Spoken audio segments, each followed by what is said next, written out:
कि बाबा जी के यहाँ किसी प्रकार का भी मतभेद नहीं है। इंसान है, आदमी है, इंसानियत मानवता की शिक्षा हक और ईमान इसकी दी जाती है। मोहब्बत और प्यार का इंसानियत मानवता का बहुत बढ़ाया जाता है। सब लोगों ने बहुत छानबीन की है, मुसलमानों ने भी, हिंदुओं ने भी, ईसाइयों ने भी, सब लोगों ने बहुत छानबीन की। हमारे किसी भी शब्दों में कोई आदमी कौम कौमियत का झगड़ा नहीं पकड़ सकता। हम तो यही चाहते हैं और यही समझाना चाहते हैं कि जब तुम पैदा हुए थे तो कुछ लेकर नहीं आए, जब जाने का वक्त होगा तो कुछ लेकर नहीं जाओगे। एक शहर में एक ही साथ सारे इंसानों का समय पूरा हो जाए और मौत आ जाए तो क्या लेकर जाएंगे? सारा शहर एक बड़ा रह जाएगा। हम तो ऐसे उद्देश्य और पक्के अस्थायी ज्ञान के आदमी हैं, तो न उस समय कोई जाति जाती है, न कोई सामान जाता है, न कोई जाति जाती है। तो बस ये बात समझनी चाहिए, जो बुराई आई हुई है, जो मुसलमानों में आपस में जो बुराई उसको कबूल नहीं करते, हिंदुओं में जो खराबी हिंदू स्वीकार नहीं करते, और जगह आई उसी को निकालने की जरूरत है। और सच का बात को सब जगह पाया जाता है। मुसलमानों की औरतें अपने बच्चों को कहती हैं कि देखो बच्चे अल्लाह ताला को आजे नाजे समझना और हमेशा सच बोलना। आपकी माताएं कहती है बेटा सच बोलना, सेवा करना। जो अपना पारिवारिक स्कूल था उस शिक्षा को माता पिता को बच्चों में पढ़ना चाहिए। जब वो शिक्षा पा जाएगी तो फिर बच्चे जो संस्कार पा जाते हैं तो बदलते नहीं है, फिर वो आखिर में अपनी जगह पर आकर के बैठ जाते हैं। जब उनको बचपन में माँ बाप की शिक्षा नहीं मिलेगी, सत्ता की, सेवा की, आदर की, प्रेम की, भाव की, न्याय की, तब तक फिर बच्चे बदलते नहीं, फिर बच्चे बदल जाते हैं। वही परिवार और वही जाति तो पाती है। तो जो जितना जिसका काम था उसको करना चाहिए था। ये भी एक स्कूल ही है। माँ बाप के यहाँ स्कूल में जाओगे स्कूल है, महात्माओं के आओगे ये भी एक स्कूल है। ये आध्यात्मिक समानता का स्कूल है कि बाहर से भी संरचना और अंदर से भी संरचना। वहाँ संताता नहीं होता है, लेकिन कुछ ही शब्दों का स्कूल तो है। उतनी शिक्षा हम लोगों को लेनी चाहिए। तो जो चीजें हम लोगों के लिए थी वो आज के वक्त में लोगों से नहीं मिल रही है। इसलिए घर घर में, परिवार परिवार में इस तरह से चल रहा है कि पहले तो लोग न्याय के लिए आपने देखा है वो लोगों को कि भाइयों में जब कभी भी झगड़ा हो जाए तो कागज पर कभी लिखा पढ़ी नहीं होती थी, बात की लिखा पढ़ी थी। जो बात कह दिया वो पक्की हो गई, कागज पर नहीं लिखते थे। बहुत दिनों के बाद ये होते होते होते होते तभी आया कि नहीं भाई कागज पक्का होना चाहिए। तो लोग जब कचहरियों में जाते थे तो दिन में कचहरी में गए न्याय कराने के लिए और शाम को वही कचहरी के अंदर ही एक ही साथ बैठ के खाना खाते थे, दोनों भाई अलग नहीं। तो लोग कहते थे कि भाई तुम तो मुकदमा लगे। आज कहने के कानून की बात अपनी है, प्रेम तो अपना है। ये भाइयों भाइयों का प्रेम थोड़ी छूट सकता है, वो तो कानून की बात। तो कहने का मतलब ये है कि आप वो जानी दुश्मन, अब वो लिखा पढ़ी की बात की भी बात खत्म हो गई, अब तू जानी दुश्मन और जबरदस्ती। भाइयों भाइयों में, माँ बाप में हर जगह पर कोहरा मचा हुआ है। आपको ये सब कुछ बताया जाता है कि भाई बच्चों को पहले से डालो, तो तुम डरते हो कि वो बाबाओं के यहाँ जाएंगे, महात्माओं के यहाँ जाएंगे तो बच्चे हमारे भाग जाएंगे, काम से नहीं रहेंगे। इस तरह से डरकर पुराने ख्यालों को सुन करके पुराने जो कुछ हुए हैं कि बच्चे भाग जाएंगे, बच्चे भाग जाएंगे तो फिर उसके बाद पढ़ना माफ होगा। आप कहते रहते हैं तो बच्चे बिगड़ते नहीं। अब बच्चे बिगड़ गए तो माँ बाप के लिए परेशान खड़ी हो गई। परिवार के लिए, समाज पर लोगों को ये बात सोचनी चाहिए। कोई साधु नहीं बनाया गया, हमने किसी को साधु नहीं बनाया, ना हमारे बनाने की कोई कभी इच्छा नहीं और ना आगे कोई इच्छा। जो जहाँ करो अपने अपने घर में रहो, अपना अपना काम करो, वक्त जरूरत मौका निकाल कर सत्संग में 2 दिन 4 दिन आ गए, आसपास में हुआ तो काम बंद करके आने, घर में रहोगे वहीं पर रास्ता ले जाओ, भजन करो, उस पूंजी को जमा करो, उसको बराबर हो कर आए, उसको पूंजी को जमा किया और सुनाया कि मैंने ये पूंजी जमा की है, मेहनत करके, अभ्यास करके, साधन करके, भजन करके, ध्यान करके, और इसको आप सुन लीजिए तो उसमें प्रसन्नता होगी और मिलेगी, खुशी होगी। ऐसे पूंजी को घर में बैठ के यही साधु बन जाओ, बाहर जाने की कोई जरूरत नहीं, और बाहर कुछ मिलेगा भी नहीं। थोड़े दिन का मन विकल्प की बात तो सामने आएगी, लेकिन जब वहां परिस्थितियां खड़ी हो जाएंगी बहुत जटिल, तो घर भागने की चेष्टा करोगे तो घर ही अच्छा है, उसी में चारों तरफ से दबे तो रहते हो, बहुत सी बुराइयों से बचे तो रहते हो, नहीं तो और भी ज्यादा फंसते हो, मुश्किल होता है। तो ये जो शिक्षा थी जिसकी जरूरत थी वही है। अब की बार हमने ये सोचा था कि बहुत कम लोग उपस्थित होंगे, क्योंकि हर जगह कार्यक्रम हो रहे हैं, जगह जगह कार्यक्रम लगे हुए हैं। उस कार्यक्रम में आसपास के लोग बराबर आते रहते हैं, बड़ा जमघट होता है। तो सोचा था कि जब इतना इतना कार्यक्रम लगे हुए हैं तो चलो ठीक है, अपना पिछले दिनों की तरह से एक छोटा सा कार्यक्रम हो गया। तो जैसे मालूम होता है कि जैसे भंडारा हो रहा ऐसा पता चलता है। तो अब उसका कोई असर नहीं हो रहा है, चाहे एक कार्यक्रम हो, चाहे 10 हो, चाहे 100 हो, और चाहे हजारों हो जाए, हम देख रहे हैं कि उसका कोई फर्क नहीं पड़ा किसी तरह का भी। अब तो यह है कि भागा भागी, क्योंकि हम पीछे रह गए तो लुट न जाए माल, अब ये भागा भागी है असल में। तो ये बहुत अच्छी बात है, ये तो बहुत ही अच्छी बात है कि भागा भागी में कहीं सतवे ने कहीं माल लुट गया और कहीं बांटने के लिए माल लुट गया, तुम रह गए तो फिर होते रह जाओगे। तो इसलिए ये सब सामान तैयार किया जाता, माल तो लुटाई दिया जाएगा, तो लुट ही जाएगा। लेकिन ये है कि लेने का कम से कम झोली तो बना लो, ये झोली बना लोगे तो माल लुट जाएगा, जिसके बाद झोली बनी रहेगी भर लेना। वो तो रतन है, वो तो जवाहरात है। महात्माओं के पास तो रिद्धि सिद्धि शक्ति ज्ञान का भंडार होता है, पता नहीं कि समय पर खुशी में आकर के, मौज में आकर के लुटा दे और फिर उसी तरह के रह गए। तो क्या है, ये तो बात बिल्कुल है कि आप लोग अब ये बात समझने लगे। आप लोग सवाल करते करो अपनी वाणी को।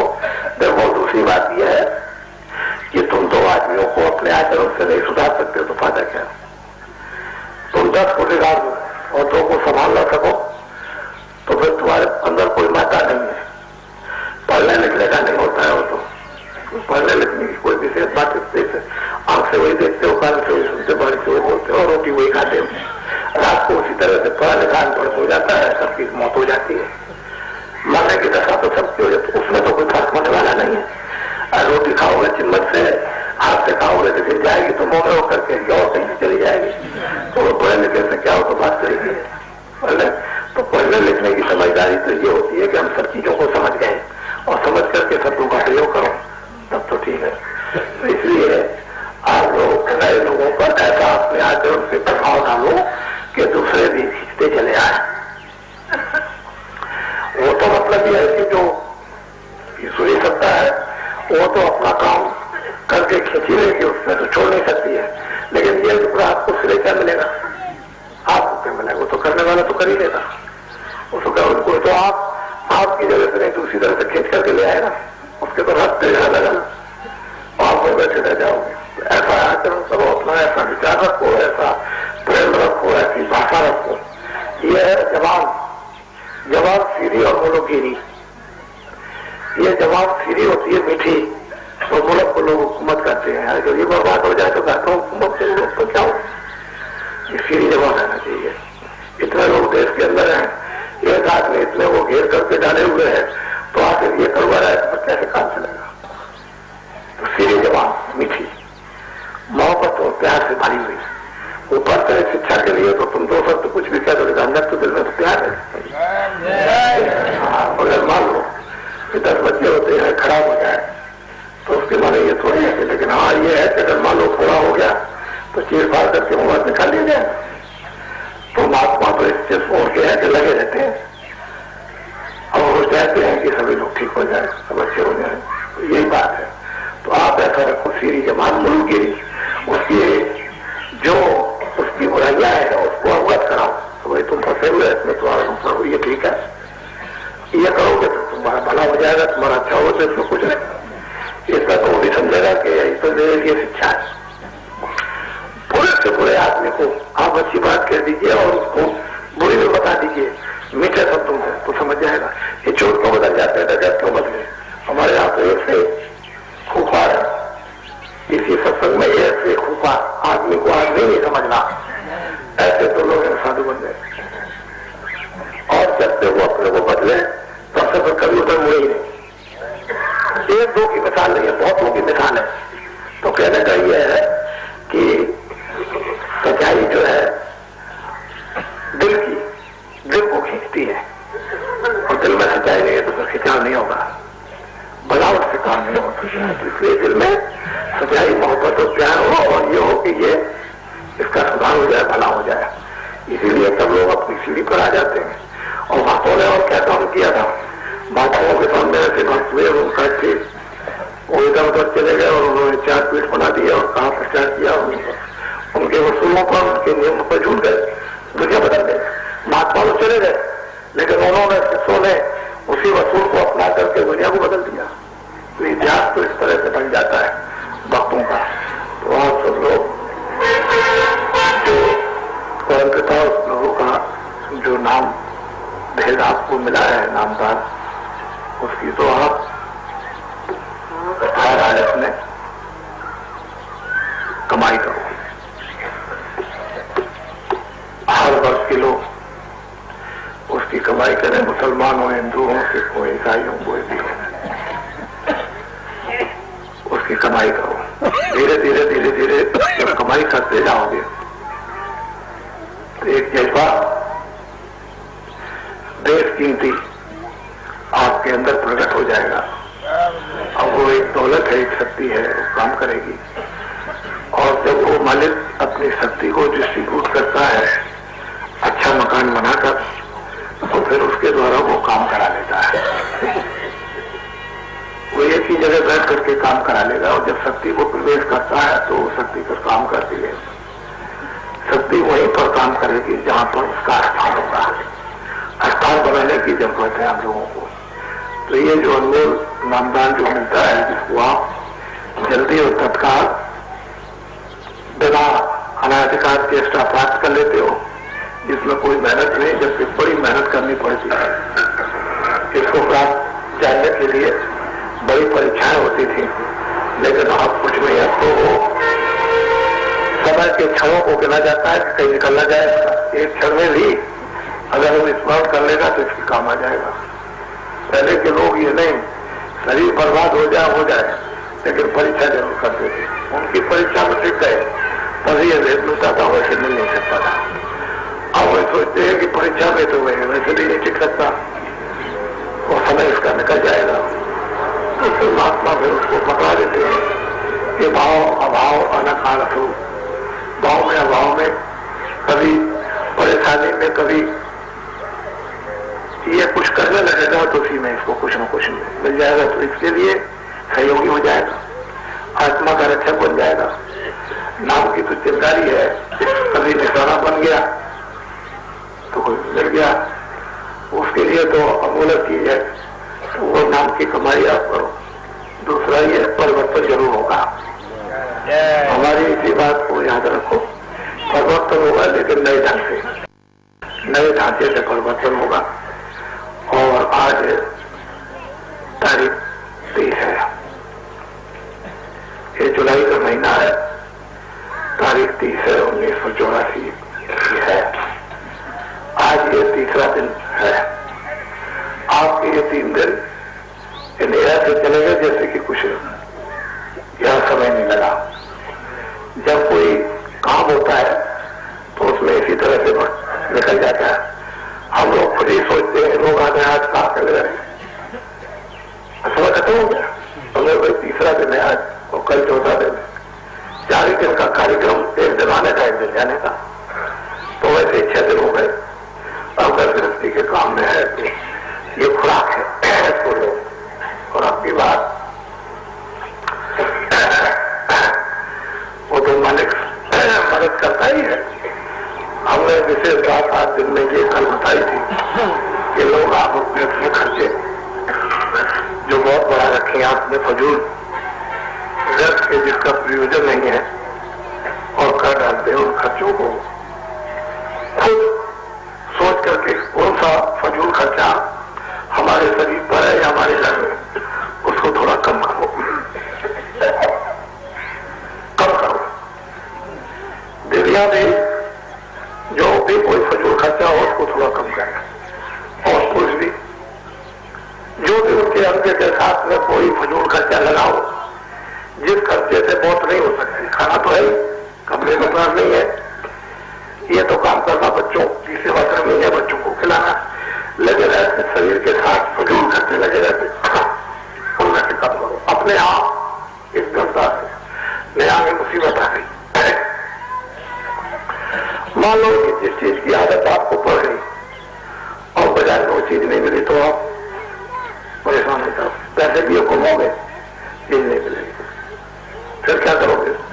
फिर रोना पड़ेगा, और पहले इसे उसको कम कर दोगे, उस आदत को कम कर दोगे, उस स्वभाव को कम कर दोगे, और कभी नहीं मिलेगी तो आपको कोई तकलीफ नहीं होगी। अब जब आप अपने उस खर्चे को कम करोगे, उस आदत को कम करोगे, तो उसमें आपको ताकत मिलेगी, उसमें आपको सहयोग शक्ति मिलेगी, उसमें आपको स्थिरता का ज्ञान मिलेगा। लेकिन ये अभी से आगे समय अच्छा नहीं है, आगे समय बड़ा खराब आने वाला है, और हमारी कोई भी बात इधर उधर होने वाली नहीं है। जो लोग आप पूछते रहोगे एक भी बात नहीं, आपको ये सब बातें लोगों के कानों तक पहुंचानी है, लेकिन अपने को संभाल कर, अपने आप पे वो मत हो, अपना हो रखो कि मैं ये हूं और मैं ये कह रहा हूं, मैं इस तरह का हूं, उसी तरह की बात करूं, अपने को बिल्कुल समझे रहो, आप होकर के बात कभी मत करो। जब तुम आप होकर के अपना बात करोगे तभी उसकी समझ में कुछ नहीं आएगा, उसमें बात करोगे, अपने को समझते रहोगे, उसको समझाते रहोगे तो समझ में आ जाए, तो अपना आप ही हो जाते। दो बातें रहनी चाहिए, गुरु के वचन याद रहे और अपना आप उसमें रहे, ये बात है। और जब आप उसमें रहेगा तो गुरु के वचन उसमें रहेंगे, और जब आप खोलोगे तो गुरु के वचन भी चले गए, अपने आप को भी चले गए, फिर उसकी समझ में कुछ नहीं आ सकता। ये बात बहुत जरूरी और आवश्यक है। तो हमारे प्रेमी इन्होंने सेवा की है, और ये तो अपना स्वभाव है, ये तो आश्रम जहां पर बैठते उठते हो रहते हो, तो आप मैं तो एक निमित्त मात्र, मेरा कुछ है ही नहीं, करना धरना तो सब आपको, तो ये सेवा का जो महत्व होता है उसको होता है जगह पर, तो सब बड़े होता है। और यही सेवा का जो फल है वो परमात्मा में चला जाता है, स्वार्थ में नहीं जाता है, परमात्मा आत्म कल्याण में जोड़ दिया जाता है। अब उनके पास में ये सब समूह रहता है कि एक को बदल करके, इसी सेवा को बदल करके, सामूहिक ये सेवा को बदल करके हाथ में सेवा में डाल दिया जाए, ये फल होता है। तो आप लोग इस फल की ये चेष्टा मत करो कि मैंने सेवा की मुझे अभी मिल जाए, ये कभी नहीं करा।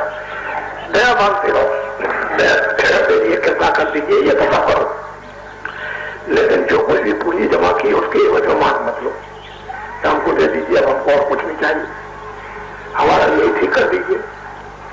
तो तरह तरह की भावनाएं लोगों को होती है, हमको ये दे दीजिए, हमको ये बच्चा दे दीजिए, हमको ऐसा कर दीजिए, हमको ऐसा कर दीजिए, हमको और कुछ नहीं चाहिए, लोगों को नहीं चाहिए, तो यही चाहिए बस। अब मान लो किसी को अगर मिल भी जाए तो कहता हमको ये परेशानी है, हमको ये आफत आ गई, हमको वापस आ गई, हर तरह से